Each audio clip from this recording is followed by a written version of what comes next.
Hi friends, first time biryani செய்யலாம் அப்படின்ட்டு ஆசை எடுக்கும்போது எப்படி ஆகணுமா, என்ன நடந்துச்சு அப்படின்னு சொல்கிறேன். வீடியோ ஃபுல்லாக பாருங்கள். இந்த குக்கரில் வந்துட்டு எப்பயுமே 3 கிளாஸ் வரைக்குமே இந்த சாப்பாடு செய்யலை ஃப்ரெண்ட்ஸ். ஆனால் இன்றைக்கி வந்துட்டு நாங்கள் எங்கள் 2 பேருக்காக இருந்ததாக, எனக்கும் என் ஹஸ்பண்டுக்காக இருந்ததாக பார்த்தீங்கன்னா 1.5 கிளாஸ் வச்சாலும் சரியாக போயிடும். நான் என் ஃப்ரெண்டு வர அப்படின்னு சொன்னதான் நான் 2 கிளாஸ் வச்சேன். 2 கிளாஸ் தான் வச்சேன் ஃப்ரெண்ட்ஸ். ஆனால் அந்த 2 கிளாஸ் அரிசியுமே இது ஆகலை, ஃபுல்லாகிடுச்சு.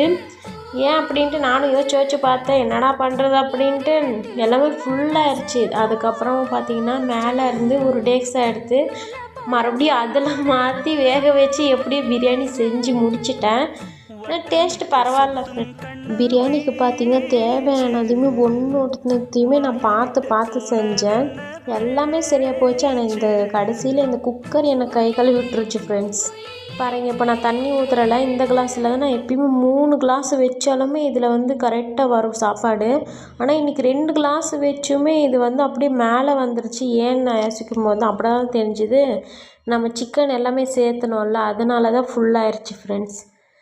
ஒரு வழியாக நான் பிரியாணி செஞ்சு முடிச்சுட்டு எல்லாமே சாப்பிட்டு முடிச்சிட்டோம். ஓகே, தேங்க்யூ ஃபார் வாட்சிங். பாய். நெக்ஸ்ட் ஒரு வீடியோவில் சந்திக்கலாம்.